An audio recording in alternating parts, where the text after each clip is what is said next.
Bonjour à tous, aujourd'hui on te propose un petit tuto « Fais ton lapin et ta carotte » en pâte Fimo. Tu auras besoin de ces 5 couleurs, plus un ustensile qui ne coupe pas, comme un couteau à beurre ou un cure-dent. Commence par la couleur orange, il te suffit d'un petit morceau qu'il va falloir travailler et faire chauffer afin qu'il soit manipulable. Il faut réussir à faire un triangle isocèle, c'est-à-dire un triangle avec 2 côtés égaux. Tu peux arrondir les angles, c'est ce qui va te donner cette forme de carotte. Une fois la forme de carotte obtenue, tu peux prendre un autre petit morceau orange et travailler la poche qui va tenir le lapin sur la carotte.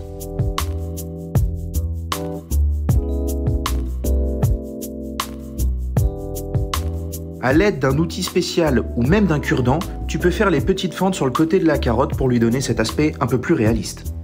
À chaque changement de couleur, lave-toi les mains pour éviter de décolorer sur le reste. On utilise ensuite le vert pour faire les feuilles de la carotte. Une fois des petits morceaux verts travaillés, tu peux les modeler afin de reproduire les feuilles. L'idéal, c'est des petits boudins légèrement pointus sur les bords que tu vas venir creuser avec ton cure-dent.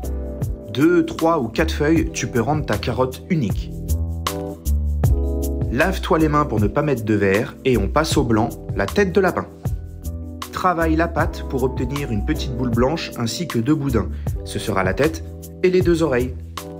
Essaye de faire 2 petites boules supplémentaires et à l'aide du cure-dent, tu feras des petits traits dedans. C'est les pattes du lapin qui dépassent de la poche.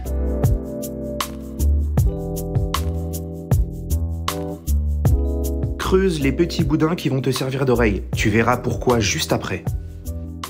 On donne une forme légèrement triangulaire à la tête de lapin. Pose la tête de lapin sur la carotte et viens y rajouter les 2 oreilles juste au-dessus.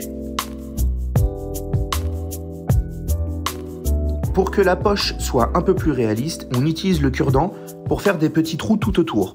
Ça imite les traits de couture. Pose la poche sous la tête de lapin et tu peux rajouter les 2 petites mains que tu as fait quelques étapes avant. Prends un peu de blanc et de rose, mélange pour obtenir une couleur un peu plus pâle. Tu vas pouvoir mettre ce mélange dans les oreilles du lapin ainsi que sur ses joues pour lui donner un côté un peu plus joyeux.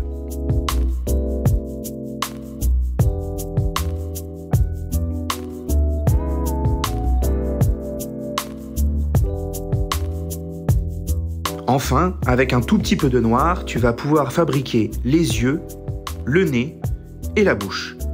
Fais une petite boule pour le nez, 2 plus petites pour les yeux et pour la bouche, fabrique des petits boudins minuscules en forme de U que tu vas venir coller sous le nez.